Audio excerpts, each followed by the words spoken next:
Olá, meu querido irmão, a paz do Senhor Jesus. Aqui quem vos fala é o seu servo, irmão Paulo Júnior.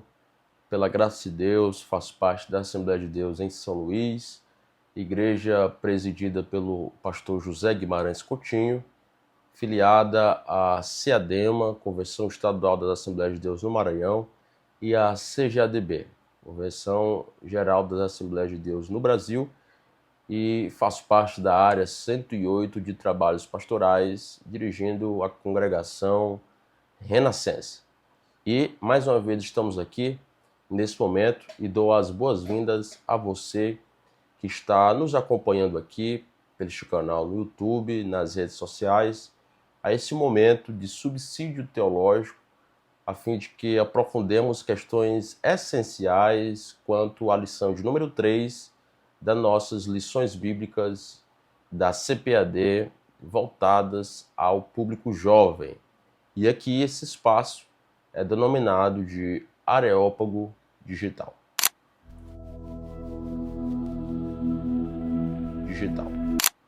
Então, vamos lá, vamos começar o nosso encontro de hoje tratando sobre a lição de número 3 da nossa lição bíblica da CPAD, a natureza do Deus que salva. Primeiro ponto importante, quando nos deparamos com o título dessa lição, é refletir sobre a natureza, ou seja, a essência, os atributos, a origem, na verdade, o que diz respeito ao ser de Deus. E isso, claro, já integra uma das principais áreas da teologia sistemática, chamada de teontologia ou teologia própria, o estudo do ser de Deus. Especificamente nesta lição, nós iremos nos aprofundar na teontologia aplicada ao amor de Deus no tocante à salvação. Então, nós iremos ter esses três elementos chaves dentro desse processo de ensino-aprendizagem, que é quem é Deus, por que Deus ama, ou o amor de Deus, e como isso se relaciona com a salvação. Pensando nesse assunto, nós já nos deparamos com o texto principal da nossa lição, que é: provai e vede que o Senhor é bom. Bem-aventurado o homem que nele confia. Provai e vede que o Senhor é bom. Bem-aventurado o homem que nele confia, conforme Salmo de número 34, verso 8. Fazendo uma análise geral desse trimestre, inclusive nós estamos estudando sobre a salvação da humanidade, especificamente como uma mensagem central das Escrituras. O autor é muito feliz ao nos apresentar esse texto e, claro, nós precisamos ir além da lição. Somado a isso, o próprio resumo da lição traz uma informação valiosa. A obra da salvação, que é revelada plenamente em Jesus Cristo, expressa a bondade, o amor e a santidade de Deus. Então, esses três pontos nós também iremos analisar. Agora, voltando um pouco ao texto que temos lido da palavra do Senhor. Pense bem, quando nós lemos essa informação importante acerca das Escrituras, o Salmo 34, a primeira pergunta que nos vem à mente é: quem é o Deus que salva? Importante pensar nessa abordagem, porque claramente nós nos deparamos, como já dito nos nossos encontros anteriores, a revelação progressiva de Deus. Então, de Gênesis a Apocalipse, embora nós tenhamos escritos posteriores, mas dentro da revelação canônica, nós observamos a revelação progressiva e Deus vai se revelando progressivamente, claro, até Apocalipse. Isso é importante para a grande enredo das Escrituras, porque isso gira em torno de um plano de fundo histórico, teológico e redentivo, que é justamente o assunto que nós temos estudado nesse trimestre. E perguntar sobre quem é esse Deus é algo muito importante. E nós temos várias designações ou vários nomes a Deus. Claro que existem pessoas distintas da Trindade, mas que todos são Deus. O Filho é Deus, o Espírito Santo é Deus e o Pai é Deus. E pensar nessas três pessoas distintas da Trindade, todas possuem a mesma essência e compartilham dos mesmos atributos. E claro que hoje nós iremos refletir sobre também os atributos relacionados ao amor de Deus no tocante à salvação. Então, quem é esse Deus que salva? Pensar nessa abordagem salvífica não é uma tarefa fácil. E, na verdade, também não era tarefa particular dos hebreus. Se analisássemos a história, nós viríamos que os mesopotâmicos tinham uma crendice, ou tinham uma expectativa na divindade da Mesopotâmia, no Oriente Próximo, que também tinha essa abordagem salvífica. Quando nós compartilhamos também de outras etnias que compunham o Antigo Oriente, como os povos egípcios também, se tinham as divindades que depositavam nelas a expectativa redentora, salvadora, mas estamos tratando do único Deus verdadeiro. E com base nesse texto, nós vemos que o Deus que salva é o Senhor. E essa expressão Senhor é um nome que denuncia, que nos mostra também um dos atributos de Deus. Senhor, o Adonai, aquele que demonstra o seu poder, a sua autoridade sobre todas as pessoas. E olhando para esse texto, nós nos deparamos com o Salmo 34 como sendo um elemento literário importante dentro da poética judaica. Nós analisamos de forma conjunta o livro dos Salmos e percebemos que nessa poética dos Salmos, o Salmo 34 tem uma função particular de exaltação a Deus. E claro que esse salmo ele também nos mostra bastante sobre a autoridade, o poder de Deus, o domínio de Deus nos momentos que Davi precisava de Deus, mas precisava de Deus. E olhando para esse texto, nos deparamos com uma estrutura poética interessante que acontece em alguns trechos da Bíblia. Cada um dos versículos é denominado por uma letra hebraica.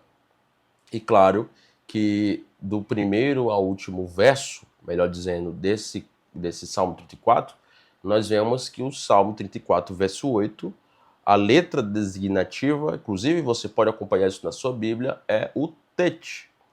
Tet, que é uma expressão, é uma letra que traz a ideia da particularidade, inclusive, desse verso, tratando sobre a magnitude, o poder, a bondade dentro da poética judaica. Então, até a escolha do acróstico para esse texto, para esse verso, não foi à toa, foi providência de Deus. Inclusive para dar ênfase à magnitude, o poder, a glória que pertence a Deus, e por isso nós devemos confiar nele. E aqui nós observamos tudo isso e percebemos que Davi está em um perigo mortal. Claramente, se você olhar para o contexto, inclusive na sua Bíblia, é possível você ver na epígrafe, que a epígrafe não compõe os textos originais, na verdade é uma síntese ou um resumo em forma de frase que os tradutores, os intérpretes acrescentaram. Algumas epígrafes são delicadas e a gente precisa ter cuidado ao analisá-las. Mas em muitas delas, sobre o Salmo 34, traz essa mesma noção do perigo iminente que Davi estava enfrentando, mas em meio ao perigo, Deus foi fiel para lhe livrar. E olhando para tudo isso, nós vemos que ao tratar sobre a divindade, ao falarmos sobre Deus, logo nós refletimos também que esse Deus é o Deus que nos dá a salvação. E que a salvação é uma revelação do caráter de Deus. Porque Deus é bom, Deus salva. Porque Deus é misericordioso, Deus salva. Porque Deus é amor, Deus salva. Percebam que esses três elementos que acabei de citar, todos eles apontam para a salvação, motivados em um atributo que integra o ser de Deus: a bondade, o amor, a misericórdia, a justiça. Por ser justo, ele salva. Por ser o nosso Pai, ele salva. Veja só que a salvação é muito importante. Tão importante quanto sabermos sobre a onipotência, a onisciência, a onipresença de Deus, também é muito importante sabermos que a salvação integra o caráter de Deus. Agora vamos nos aprofundar especificamente nesse texto. Veja só, o escritor coloca dois verbos interessantes, provai e vede. O primeiro verbo, provai, vem do original ta'amu. Veja que essa expressão é o imperativo plural, que é originado de ta'am, que é uma expressão hebraica para provar, mas o sentido literal aqui é saborear, experimentar pelo paladar, ou seja, tirando as próprias conclusões, como alguém que come uma comida e coloca na boca, e você, a partir do seu paladar, tem uma experiência gastronômica da mesma forma. O provar aqui com suas próprias experiências, não com a de outros, com experiências de outros, com a experiência de nossos antepassados, o saudosismo dos feitos que ele fez na década de 90, 80, ou ainda nos dias de Moisés, nos dias de Davi. Não, nós hoje, no presente, podemos provar, podemos saborear, podemos experimentar de quem Deus é. E aqui logo me lembro do que Paulo falou aos Romanos, no capítulo 12, no versículo 2, que aqueles que possuem a mente de Cristo e são transformados pela renovação do seu entendimento, eles experimentam qual seja a boa, perfeita e agradável vontade de Deus. Então, a mesma função literária, ou ainda a mesma função linguística do provar do Salmo 34, é muito similar à de Romanos 12:2, embora em idiomas diferentes, um no hebraico e no grego, mas a ideia geral é que você, com as suas próprias experiências, você, professor, você, jovem, com as suas próprias experiências, pode saber, pode entender, pode desfrutar, pode descobrir, pode experimentar como Deus é bom. Veja que existem também outros exemplos observados nas Escrituras que empregam esse sentido figurado. Nós vemos aí experimentar, perceber, discernir, conforme está escrito em Jó, capítulo 12, versículo 11, aqui o escritor faz menção a esse texto. Ele também nos mostra questões importantes sobre essa experiência com Deus. Jó foi alguém que foi experimentado em meio ao sofrimento, e que em meio ao sofrimento também foi provado, e, claro, as perguntas e respostas, muitas delas não foram respondidas, mas em tudo ele provou de como Deus é bom. Como ele diz no verso 11 do capítulo 12, porventura, o ouvido não provará as palavras, como o paladar prova as comidas? Ele mesmo diz no capítulo 34 também, no versículo de número 3, Jó, ao falar sobre provar de Deus, ele nos fala com detalhes ao dizer-nos o seguinte, diz a palavra do Senhor nesse texto: porque o ouvido prova as palavras como o paladar prova a comida. Olha o sentido de comparação. Inclusive tem uma figura linguística, que é uma figura de linguagem de comparação. Como o paladar prova a comida, o Senhor prova as palavras. Como o paladar prova a comida, nós devemos também provar a bondade de Deus. Veja que, além disso, também se tem a ideia do conhecimento experimental, e claro que não é apenas o conhecimento intelectual. Você pode provar de Deus em meio às experiências com Ele. Veja também o que diz a expressão vede, imperativo raá, que inclusive possui o sentido de sinergia dos sentidos. É como se juntasse a ideia do paladar mais a visão, e aí teria uma experiência completa. Então eu provo que Deus é bom, como se eu estivesse degustando um alimento, e com a minha visão eu consigo contemplar, e isso é uma experiência completa de ver e sentir. E aqui nós temos outros textos, como o próprio Salmo 119, 103, 1 Pedro 2:3, que inclusive cita esse versículo, que nos traz a ideia muito clara que Deus quer que nós sintamos e também vejamos o cuidado dele para com cada um de nós. Como está escrito em 1 Pedro capítulo 2, versículo 3, que diz: se é que já provastes que o Senhor é benigno. Veja, a salvação não é apenas um ato de Deus, mas uma revelação do seu caráter. Então, sabendo que o Senhor é bom, nós também precisamos refletir sobre o restante do texto. Veja o que a palavra de Deus diz. Provai e vede que o Senhor é bom. Bem-aventurado o homem que nele confia. Observe que a expressão utilizada por Davi, provai e vede que o Senhor é bom. A expressão utilizada é tov. E aqui a expressão hebraica vai além daquilo que é moralmente correto ou aquilo que é perfeitamente criado. Inclusive, essa expressão foi observada lá no texto Gênesis, quando o Senhor contempla as obras de suas mãos, a criação, e diz que toda obra era boa, tov. Mas observe que essa mesma ideia também, e aqui nós podemos utilizar esse texto, aquilo que promove vida. Então, provar e ver de aquilo que promove vida, provar e ver de aquilo que preserva a ordem criada. Deus ainda preserva a sua criação. Provar e ver de aquilo que restaura o corrompido. Olha que interessante.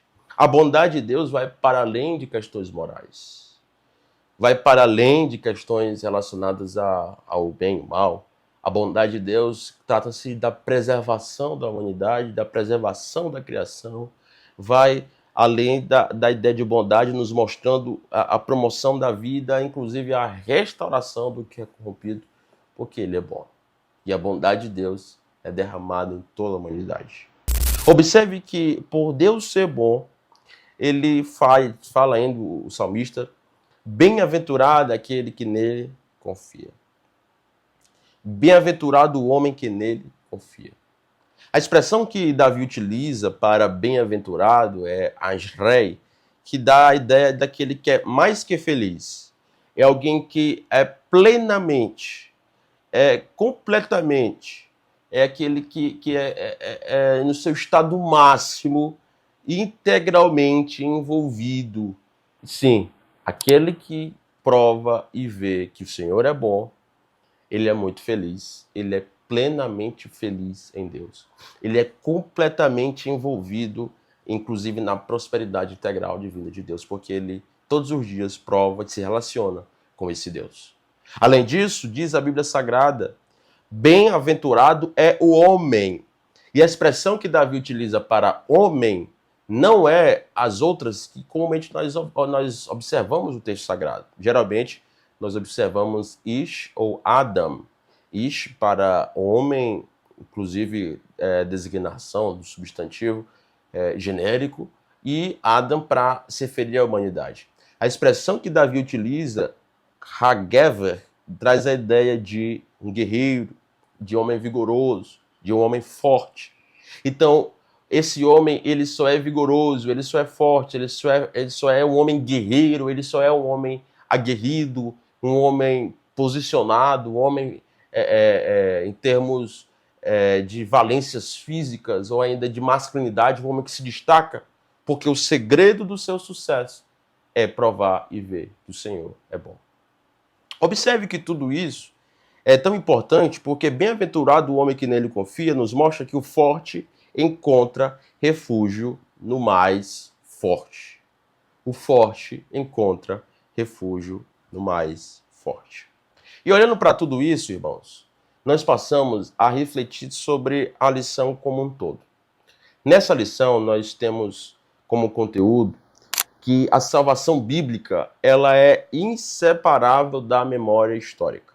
E aqui, inclusive, o autor faz menção a um texto do Salmo 105, e nós já fizemos outra menção do Salmo 34, e faremos ainda de outros textos.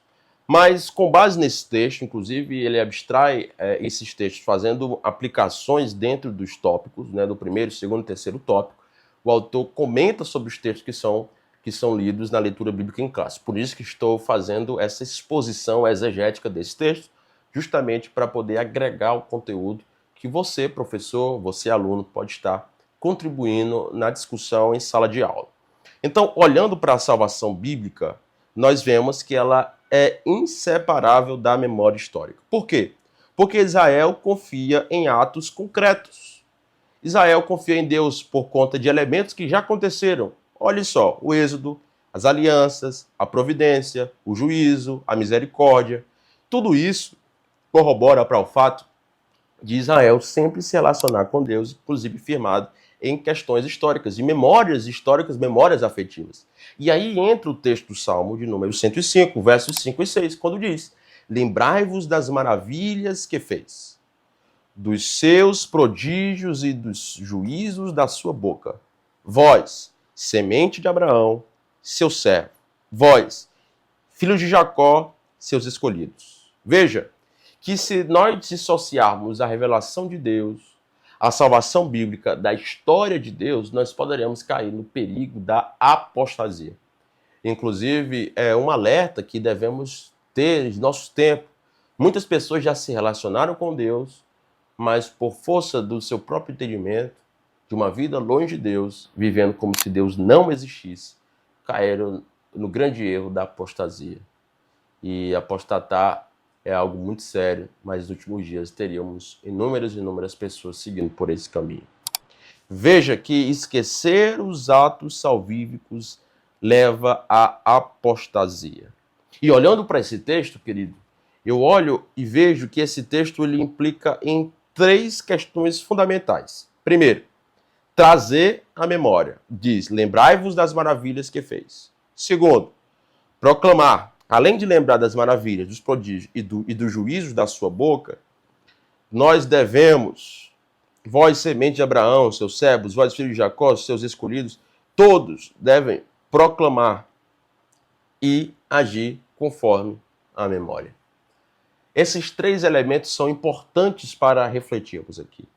Porque quando relembramos das maravilhas que fez e dos seus prodígios, ou seja, dos milagres aparentes e do juízo da sua boca, nós conhecemos a Deus não somente pelas maravilhas que ele fez, mas por quem ele é operando milagres e também pelo juízo da sua boca. Ou seja, conhecemos ele pelo seu caráter, conhecemos ele pelas suas obras e conhecemos ele pela sua fala. Conhecemos ele pelo seu caráter, conhecemos ele pelas suas obras e conhecemos ele pela sua fala. E aqui essa última seria pela palavra que sai da sua boca, que, claro, inspirou os vários autores, que é a Bíblia Sagrada. Nós conhecemos a Deus, inclusive o caráter de Deus, dessas formas. E nós que damos prosseguimento à grande família de Deus, nesta terra, que somos aqui no presente, aqueles que devem representar o reino de Deus, devemos atentar para esses 3 elementos fundamentais dentro da nossa comunidade, onde quer que vivamos. Observe, esse texto, ele foi dividido nesse slide, que você pode estar acompanhando aí, de uma forma um tanto atípica. Quem sabe você olhou e até não entendeu muito bem, mas olha para mim que eu quero te explicar um pouco. Todos os textos de Salmos, eles integram o grupo de livros, de textos poéticos, né? E assim como existem elementos poéticos também na nossa língua portuguesa, existem elementos poéticos na língua hebraica. E dentro da língua hebraica existe um elemento chamado de paralelismo hebraico.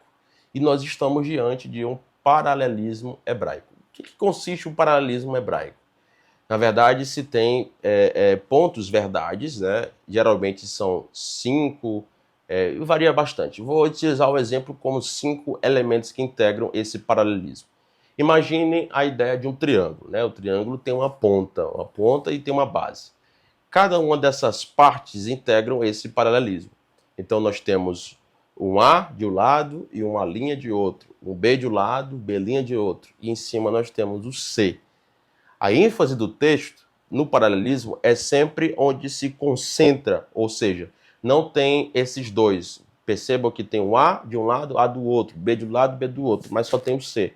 Então a ênfase do texto é esse C, que é o único que não está sendo repetitivo. E quando nós olhamos para o texto do Salmo 105, nós observamos esse recurso literário justamente para fazermos a correta exegese do texto e, claro, para você ser fiel às Escrituras e explicar melhor a sua turma. Veja só, nós temos aqui A, lembrai-vos, imperativo. Nós temos o B, suas maravilhas. Nós temos o C, que ele fez. Nós temos o B', seus prodígios.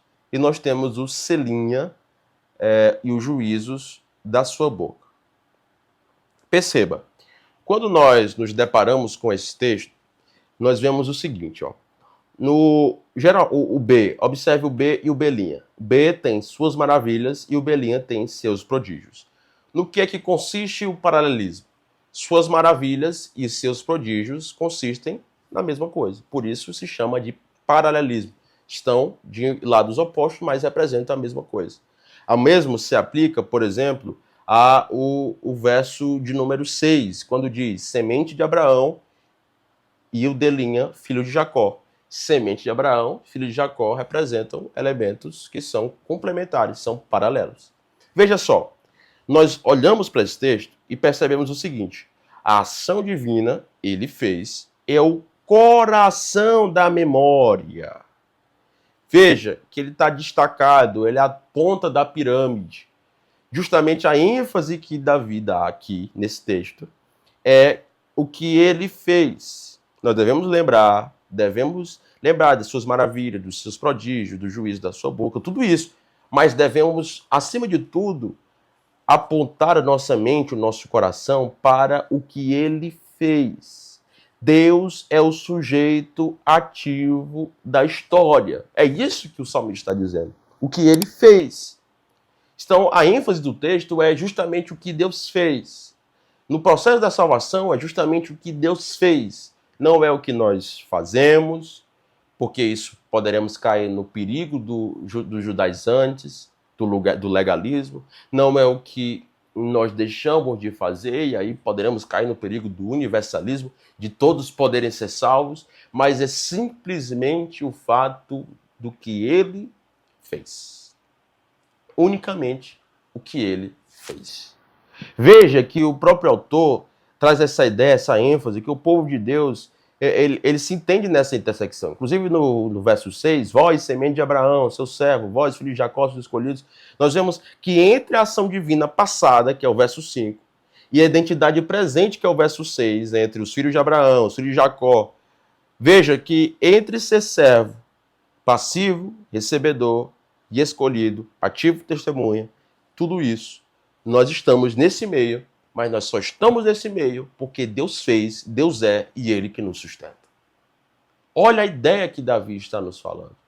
Mas, além do fato de nos lembrarmos das maravilhas, além de fazermos parte da família de Deus, o que nós devemos ter como ênfase no nosso coração fincado é Deus fez, Deus é, o caráter de Deus consiste no amor. E também, dentro do caráter de Deus, temos a salvação revelada a nós e nós podemos, a partir de agora, também vivermos essa salvação agora, no presente, hoje. Tanto que nós olhamos para o texto de João 3,16 e vemos que o que Jesus falou foi algo presente, não é para o futuro. Todo aquele que nele crê, não pereça, mas tenha a vida eterna. Você pode ter a vida eterna agora. Nós temos essa vida eterna, a qualidade da vida de Deus agora.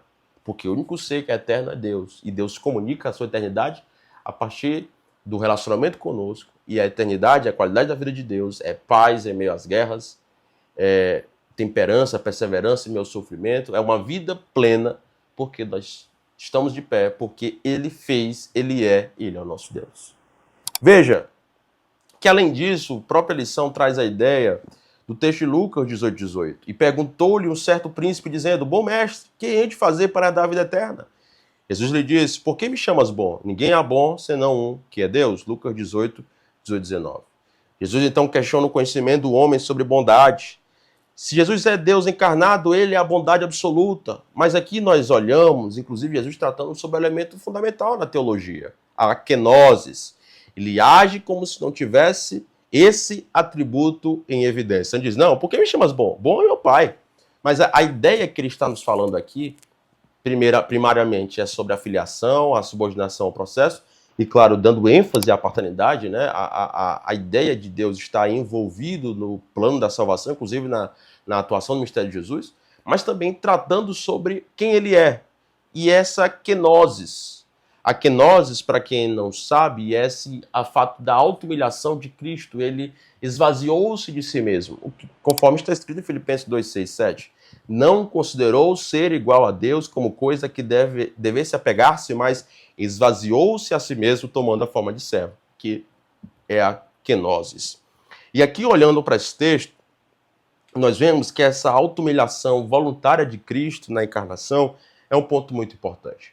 A kenosis certamente deve ser algo que você deve tratar em sala de aula durante esse trimestre, porque é justamente a ideia grega sobre o fato de Jesus ter se despido da sua glória, assumido forma de servo, sair do status que ele estava lá nos céus, vindo aqui à terra, assumindo forma de homem para habitar entre nós e nos trazer a salvação. Que maior exemplo que nós temos que não seja esse? Olhando para esse texto, né, olhando para os atributos da kenosis, nós vemos primeiramente a relatividade. Jesus não perdeu os atributos divinos quando encarnou. Veja o que diz a kenosis, né? Relatividade, não é perda de atributos divinos. Claro que Jesus utilizou não escolher vários dos seus atributos, como a onipresença, a onipotência, a onisciência. Ele simplesmente escolheu. Isso corrobora com o que o próprio Wayne Grudem comenta sobre esse assunto, falando na sua teologia sistemática. Isso justifica vários elementos, né? Ele simplesmente escolheu não usar. Voluntariedade, não considerou, mas esvaziou-se. Então, propositadamente, ele escolheu esvaziar-se da sua glória para habitar aqui dentre nós. Temporalidade, do nascimento à exaltação, então teve um processo que ele passou aqui, temporariamente como ser humano, como todos nós, mas claro que agora está ao lado à destra do Pai, atuando como um sacerdote intercedendo por cada um de nós. Funcionalidade, vive como homem entre homens. Agora vamos para o nosso momento Areópago. Ora, falar sobre salvação nos nossos dias é um desafio muito grande, uma vez que existem várias e várias abordagens diferentes que as pessoas têm se sustentado. E claro, entender essa lição de número 3 e transmitir isso aos nossos alunos é também um grande desafio. Principalmente porque existe uma crise das significações tradicionais ou ainda uma ressignificação dos conceitos bíblicos. Quando o amor, que deveria ser ágape, ele é totalmente desvirtuado e relacionado a questões de relacionamento, ou ainda em questões amorosas, um amor estritamente carnal, em relacionamentos tóxicos. Nós vemos que na cultura atual, o amor, ele age como um sentimento, satisfação pessoal, aquela ideia, se não me faz feliz, não é amor. E claro, que na vida cristã, uma vida de renúncia, não vai te fazer feliz, mas isso é o amor de Deus. Veja que o amor é descartável, é condicional, é voltado para a autorrealização, para amar a si mesmo, o amor próprio. Mas nós olhamos para o que Paulo disse no Timóteo 3. Nesses últimos tempos, pessoas abomináveis seriam aquelas ditas também de amantes de si mesmas. Uma cultura que tanto valoriza você mesmo, você mesma, é uma cultura desvirtuada que ressignificou um conceito bíblico importante que é totalmente equivocado. O amor de Cristo, ele é sacrificial. Você se doa, você se sacrifica, você se oferta. Você é uma oferta, você é um sacrifício na presença de Deus para não fazer o que você quer, mas o que Deus quer. E isso é salvação. Isso é vida com Deus. Ninguém tem maior amor do que este, disse o próprio Jesus, né? De entregar a sua vida aos seus irmãos, aos seus discípulos, aos seus amigos, a todos aqueles que estão ao seu redor. Amor que precede e independe do merecimento pelo qual nós façamos alguma coisa para obtermos salvação, o mérito da parte de Deus. Isso não existe. Na verdade, caindo até no perigo, como já dito, dos judaizantes. Veja que o amor que confronta, ele também santifica. Nós olhamos para hoje e percebemos que a santidade também é um fator importantíssimo. A própria lição, no terceiro tópico, traz uma abordagem interessante sobre a santidade, ao dizer-nos, o próprio escritor, o próprio título do terceiro tópico, falando sobre a santidade de Deus, nos fala que Deus é absolutamente santo.